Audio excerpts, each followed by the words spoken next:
you're on that panel with us in Leeds last year, which was far. I mean, that was sensible, wasn't it, Phil? That we had to behave on that. Oh, I don't know about that. I don't think we can ever be accused of behaving. Because we're being paid by the World Cup, but now we're more free to, I don't know. Revert to type. You've never seen Jay McDonald live, have you? No. I mean, the first thing I've got to ask you, Jodie, is because I noticed this. You've obviously got pink hair, right? And you're the captain of the Leeds Rhinos wheelchair team who are playing Catalans Dragons in the Challenge Cup final on Sunday.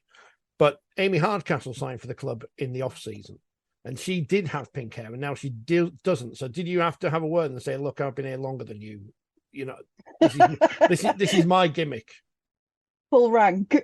Yeah. No, actually, I think when I noticed Amy had dyed her hair, my niece was like, oh, look, there's somebody else with pink hair.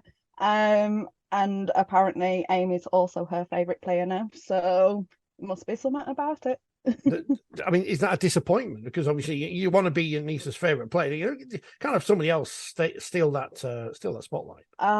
She differentiates. She always says there's the running rugby and then there's the wheelchair. So Amy's a favourite player across running rugby according to the 6-year-old. But in wheelchair, sometimes it's me, sometimes it's not. She sounds like the sort of person that should be working for the RFL. I mean, put it this way, she's my niece, she's got my personality, so you don't mess with her either. Nope. Who else does she like? I don't. I'm hoping it's another Rhino and not someone else. So she is a fan of Simo's, so she was very disappointed when Simo decided to retire. She is a fan of Vez's. She don't like Halliwell. She says she really don't like him. She's got such taste.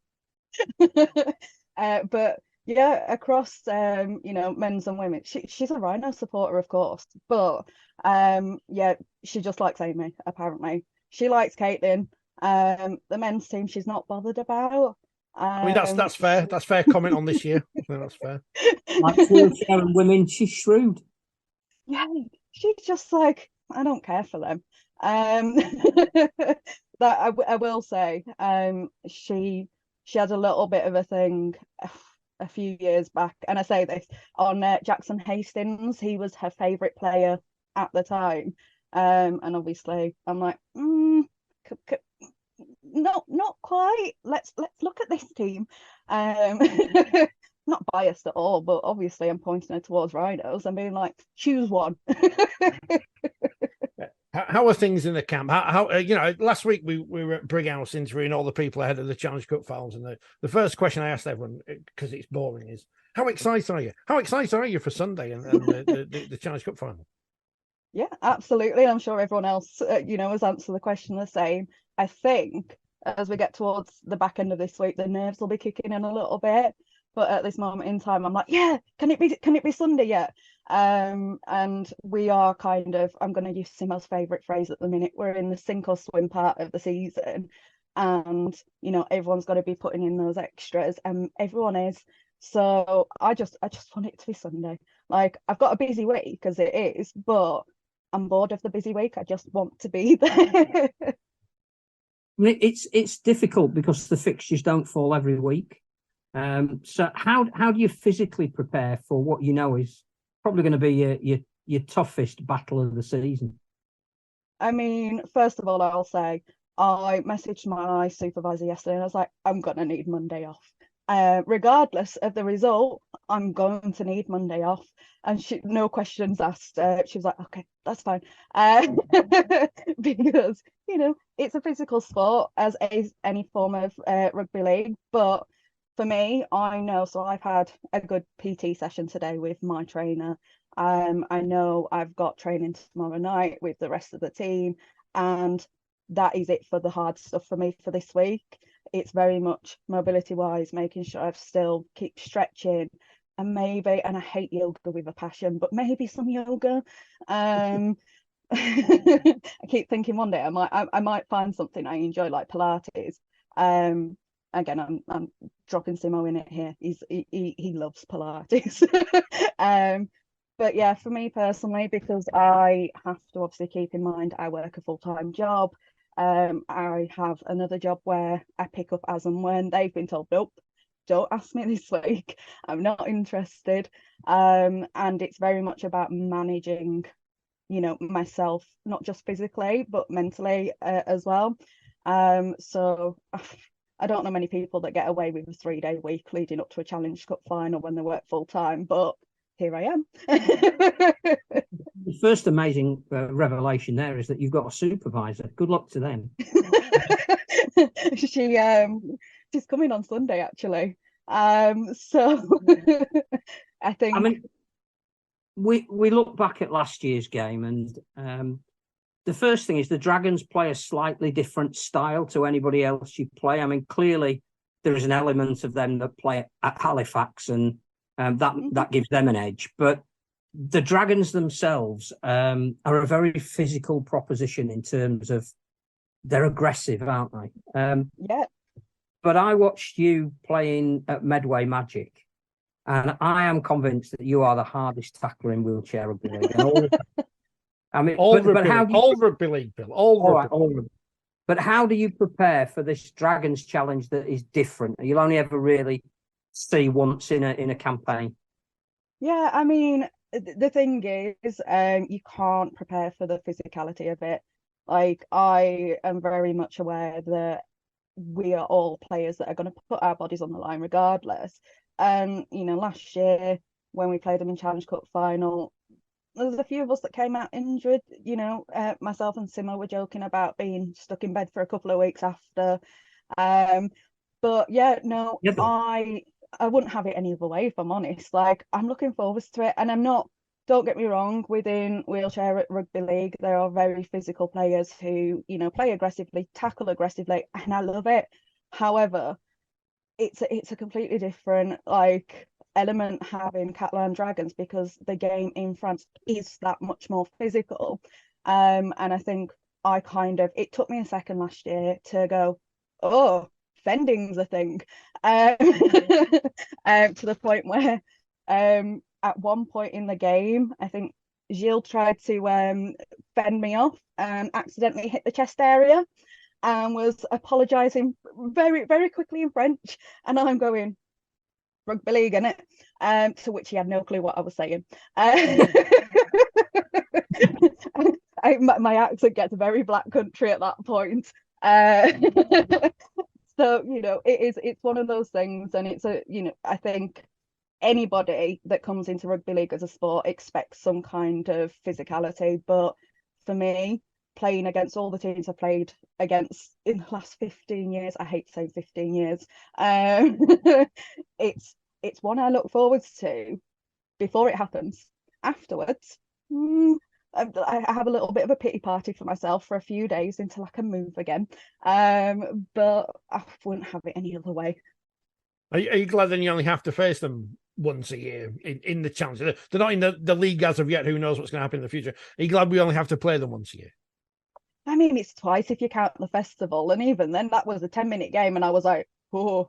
I think that was our second game of the festival. But you know what? Part of me is glad, but at the same time, I love the fact that that's what they bring. And I hate bringing the fact that I'm a female in the sport, but I love the fact they don't treat me any differently, and they're just going to go out and smash me as hard as they would like in my chair, throw me out. They don't care, and that's good, because I don't care either when I go and hit them hard. So we like to talk about and build up rivalry. It's the staple diet of any sport, and it's going to get us column inches outside of people that are devotees. And this English-French rivalry, it started with the Challenge Cup last year. It went into the World Cup, which you obviously weren't directly part of because you were playing for Wales. Can you see how for this game they are really set out for revenge and redemption and will do anything they can to turn the table? Yeah, absolutely. And again, I love that fact. And for me, I had them in my game at the World Cup last year, and I want revenge. So it's one of those. It works on both sides, but they're going to be gunning for us because they want a victory over an English team. It doesn't matter whether it's England. It doesn't matter whether it's Leeds Rhinos. I think there's a game happening with Halifax Panthers and Catalan in a couple of weeks. It doesn't matter who it is. They just want to have that one-upper because it's bragging rights, isn't it? I think in rugby league, especially wheelchair, it's always been England and France, which are the rivalry. And I will say, I love it because, and we were talking about this the other day, a group of friends, I was fortunate to be part of that squad that beat France in France in, I want to say 2019. And I, like, last year, it was like reliving that Challenge Cup final. Probably doesn't help. I got a little bit too overexcited and kept calling Jeremy a pigeon head in French because apparently that's a new tick that I developed when we play. I mean, it could be worse. I can't imagine pigeon head is the top of the things you're not allowed to say to players. No, but he looks very confused every time. And can we all just point a finger at Nathan Collins for that? Because Scraps is the reason that stuck in my head and then became a tick. Just a slight tangent there, but I genuinely think like they're gunning for us, and I wouldn't have it any other way. For me, it wouldn't feel as fulfilling in that game if they were just like, oh, it's Leeds, they're gonna beat us. And actually, we feel like we're the underdogs because nobody wants us to win this championship final, realistically, unless you bring in that English-French rivalry. So I just can't wait. Can you tell how excited I am? I get really like. Don't tell me the Rhinos are disliked because I can't be having this. Does everyone not like the Rhinos? I mean, genuinely, it's a genuine question. Does no one like it? I think personally, whether I get myself into trouble for this, but I think people have short memories and forget Leeds were the underdogs not that long ago. We were getting put 100 points on every game, and because we had such a successful run, winning that treble, for example, nobody remembers those games when we were playing in the back end of God knows which part of Yorkshire, and genuinely having 100 points put on us every game, traveling across the country, and yet realistically a lot of people would have given up at that point. And our squad now, like our core squad, the majority are that same team from 10 years ago at this point. So as a daft question, why didn't you give up? Why when you're losing 100 whatever points every other week, why don't you give up? Why do you just go and do something else? I mean, for me personally, I'd made my whole family move here. Relocated over 100 miles for me to play a sport that I was just doing for fun. But no, I think for me, at that time, that was an element. I also, I couldn't have found myself a better team of people that I just gelled with and clicked with. And at the time as well, my brother was also playing in the team.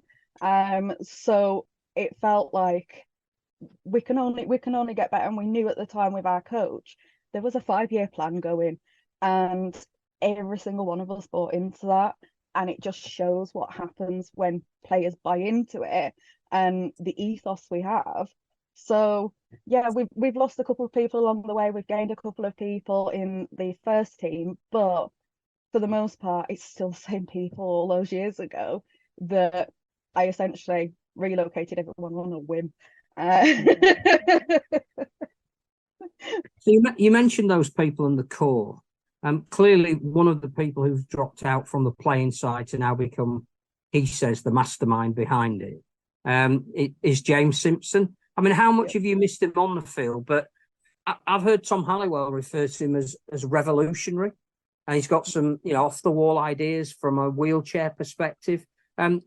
Is that how you see it? Absolutely. Like, I don't get me wrong, I miss him on the pitch just because it took us 10 years to build that relationship and knowing what the other was going to do before they even did it.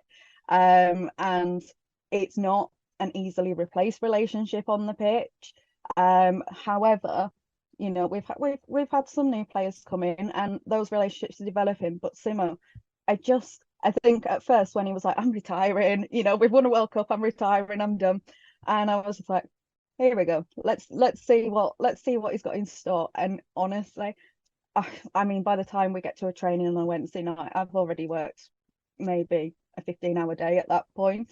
And I still love going because you never know what he's going to come up with and what inspiration he's taking. He loves looking at other sports and going, actually, let's see if this will work within rugby league. And, you know, not just rugby league, but wheelchair rugby league, which is definitely a massive adaptation that you have to do anyway. And I just love seeing what he comes up with. And occasionally he'll come up with something. I'm like, back when I used to play basketball, we did that drill, but with a different ball. And him just looking at me like, well, yeah. But I think having him as our head coach as well is, as a person, you know, everybody knows he's approachable. He's the most down-to-earth person. But I know if I have any issues, whether it's rugby related or not, unfortunately, Simo's probably the one that gets the message. But it's his enthusiasm. I have never come across anybody so enthusiastic, not just for the sport, but for this team and what this team can do. And it's not just the Super League team, our development team, seeing where they started from all those months back to where they are now. Like, that in itself is a revelation. And a big part of that is Simo and the way he is as a person and as a coach. I can talk about him all day. But one of the first things he did, which might have surprised people from the outside, was that he chose to make you the captain. Now, he's got the England captain in his ranks. Virtually all of the 5 starters are leaders in their own way. But why do you think he chose you, and how honoured were you to take on, obviously, his armband? Yeah, I mean, I've told people this a few times since the announcement went out at the start of the season. I thought I'd done something, that I'd opened my mouth to the wrong person and gobbed off, or, you know, I have a reputation for being blunt, both on and off the pitch. I say it how it is. I don't really have a filter, so I was like, oh no, who have I said something to? And like, for him to then go, because it was literally going, can I ring you? And me going, never ring me. Why are you ringing me? And then the agonizing wait, because I was out and I couldn't, like, I don't like taking calls when I'm in public, especially when I think I'm probably going to get a bollocking. If I can say that on here, I don't know. But yeah, so I was like, I'll be back in 2 hours. And those 2 hours were the most painful of my life. But yeah, I know, I think in general, a lot of eyebrows were raised about it. As you said, you've got Tom Halliwell, England captain, World Cup winning captain. And then for Tom not to be asked or chosen, however you want to phrase it, I've seen it so many times in media and various things since it got announced about, oh, it was a bit of an eye raiser. And actually, I appreciate the reasons why. So Simo told me, not only, as I said earlier, 15 years I've been in this sport, all in all, which I can probably count on my 2 hands the amount of people that are in this sport that have been part of it for that long, which makes me feel very old because it's half my life at this point. But it's that experience that comes with it. And granted, I will put my hands up and say, I'm not a playmaker, which is what the likes of Tom and Scraps are. But I've never felt the need to do that. And I think where I am my strongest is being the voice of reason, as Simo phrases it, which is completely foreign to my brain, having somebody say that about me. But it's that voice that cuts across the field, and I'm aware of that. I'm like a foghorn in games, but I don't think that's the way he meant it. Even just little things like when we played Halifax in Manchester, I could see Tom getting frustrated and like chirping a little bit at the ref, and I got called in and got told if he carries on, off he goes. And me going up to Tom going, basic in a nice, can you do it in a nice way? I don't know, but I tell people it was in a nice way of me going, shut up or you're getting carded. And it's, I think, I don't know whether it's the face, the look I give or what. I'm aware I have a game face, so that might play a part. But it literally was, and I'm condensing it very, very much there. Me essentially saying that with a little bit extras added on. And my last words to him before we continued were, make them pay for it. You're getting frustrated. Show them what you can do with that. And he went and pretty much made a good break and scored. And me going, see, I told you, if you keep your gob shut and play the game, which I saw something recently actually where he was like, his biggest secret was he likes to suck up to refs. And I'm like, are we in the same game? But I think I was talking to Ewan earlier today, and we were just nattering, and I said, I forget how old I am compared to the rest of the squad, really. There's a bit of a, Simo was the closest in age, and I'm not going to say his age because I can't remember it, but he was older than me. But I think there's 34. 34. He's 4 years older than me then. So I'm pretty sure I said 36 earlier to Ewan, but yeah, I'm not good with ages. I've got a neuro condition. That's my excuse. So we were talking, and like I'd said, it's weird because I don't think about it in terms of ages. When you look at it, I think Tom is a good 6, maybe more years younger than me, which I don't think about on the pitch, but occasionally you go, and it was just a case of Simo wanting somebody who can be experienced, who can lead. And not saying Tom hasn't got that, but it's my personal opinion is I'm the gobbiest of the two of us. That's not the reason he told me, but I'm very vocal in general, on the pitch more so, and I like to think that bar the actual in game of hitting hard, tackling hard, making myself available for whatever is needed for plays. I'm also aware that we're quite fortunate to have the likes of Tom as a playmaker, because I wouldn't want that job. I think we've tried it once at like an international camp, and I was just like, nah, this is too much. Like for anybody, I don't think like mentally having to be a playmaker, having to be that voice of reason and the one who's communicating with everyone, making sure everyone knows what they're doing and that kind of thing. I think it's a lot for anybody. And for me personally, don't get me wrong, I am so honoured. Simo said to me, like, are you sure you don't want to think about it? And I was like, no, it's fine. A week later, I'm like, Simo, all these media people want me to talk to them and I don't know what to do. And he was like, that's why I asked you if you wanted to just think on it.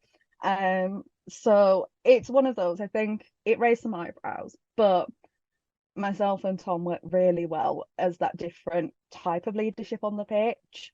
And actually I think we bounce well personality wise, which was shown when we went and did a CrossFit session as a team, when me and Tom were paired together until we realized it was competition, and I was like, you're going down. Don't have competition into it, that's my downfall. So yeah, I think all in all, I wasn't expecting it at all. In fact, I was expecting to go, so just want to tell you I've asked Tom to be captain, because that's like my brain was going, anybody in the squad could be asked at this point. But I'd like to think Tom's okay with it too. If he's not said out. But I am aware, Simo, he didn't just blindside people. He gave whether it's calls or messages, he did some just to speak to people and let them know. And actually, I'm not gonna lie, I forget how much pressure it feels at times to be captain. I've not been a captain of a team since I was probably about 11, and even then, I'm pretty sure it was wheelchair basketball and it was juniors, then nobody was bothered. If you messed up, you messed up. Whereas I feel a sense of a little bit of weight on my shoulders at times, because I feel like we have to present a certain way. And I'm getting used to it. I mean, the season's nearly done and it's took me this long. So if Simo goes next season, by the way, I'm naming someone else as captain. I think my brain's going to be like, but I've just got used to it. Why would you do this? So you're effectively Kevin Sinfield to Tom's Jamie Peacock. That worked. Yeah, essentially. In fact, I'm pretty sure that was a comparison, as I said, when I was having a chat with you and about stuff earlier. That was pretty much the comparison he made when we were talking about like different playing styles and leadership styles and all that stuff. Because obviously everyone's really at the point now where we just want to get in, hit hard, do what we need to do, and realistically come out with a trophy on Sunday. Like I don't care about anything like any other game at this moment in time. And somebody asked me last week, they were like, oh, so you think it last week, whenever Medway Magic was, can you tell my brain doesn't work with dates great either. And they asked me, oh, so you think about Challenge Cup? And I was like, mate, we've got games. Like I've got to go to Kent to play games before I think about Challenge Cup. And as you touched on earlier, Phil, you know, it's hard because we're not playing every weekend. And don't get me wrong, there was a time where that was the case and it was hard then too. So it's finding that fine line, I think. But up until Medway Magic was done and we knew what was going on, like what our plans were for the Challenge Cup, I didn't want to think about it because it was scaring me. Because if I start getting distracted on that, I'm not going to perform how I want to perform in anything that's in between that time. So yeah, it's definitely hitting me now that we're not that many days out. I mean, if you are the new Kevin Sinfield, we'll look forward to your inspirational book of words when you retire in donkey's years time. You mentioned game face. Are you sick of that photo they keep using of you? Because I've just seen it again today because they're setting up this women's wheelchair Rugby and you're on there with you. I don't know what you're doing. What's going on there? What was that? So my 6-year-old, and I have to get used to calling her 6 because she's just turned 6. My 6-year-old niece was at that game because that photo was taken at Manchester against Halifax. And we have this thing, if she's at my game at the end, we kind of do a psychotic smile to each other. And I mean, she has to see my game face in person. I mean, she sees my game face a lot of the time and she's not bothered by it. So that was like our next step of joking about. And when I realized that photo had been taken, I'm like, oh no, this is going to haunt me. And it's been, so I found out it had been used in the Challenge Cup programme at Wembley the other day. First of all, I wanted to cry when I saw the picture. Then I started laughing about the caption Hot Wheels. And then the Hot Wheels advert from when I was a kid started playing in my head, which is not fun because my brain stuck on it for a few days. And then this that's gone out about the women's event prior to the Challenge Cup. I was asked for some photos that I would prefer. I assumed it was for this. And I was asked to provide some of my favourite photos of myself. So there were some from the World Cup advert that we shot, which, battle ropes in a wheelchair, worst decision I ever made. But there were some from Leeds games and all that. And I assumed one of those would be used for whatever was going out. And somebody actually sent it me on Snapchat today. I went, and literally that voice note of that laugh. And then one of my teammates said, I'm going to make sure this photo never disappears. After I went, I despise that photo. I it's rare for me to I think because I'm so much in game face in games that I forget there's still cameras at the end of games. So when my niece is there and we do stupid faces and that slightly psychotic smile, I forget and I don't pay attention to the camera. Fun fact, by the way, at that game, apparently she was my daughter. Blew my mind afterwards because I looked at my phone once we'd left, and I was like, everyone's going, why have you not told us you've got a daughter? Like, when, how, who? And I'm like, what? So essentially I finished, give her that look, got sorted in the changing room, got my phone and saw all these messages, went back out and was like, your mom's gonna kill me, child. And I was like, and then when all the photos started coming out, I'm like, I'm no. And since then, believe it or not, she's not been to a game, so I haven't done that face. But I'm pretty sure that, I don't know. I mean, I always say nobody knows how long they've got in them for this sport, because it depends on, as a disabled player, my conditions and how they progress. But as she said, potentially donkey's years, I'm going to be in, and I can guarantee the day I retire, that'll be the photo they use. I'll make sure of it. So Thanks, Phil. No problem. That's what friends are for. The I mean, obviously, you talk about living in the moment and you're not looking forward too much, but I don't know if you do creative visualization, but you are the captain. Have you dared to allow yourself a moment to see you picking up that trophy on Sunday?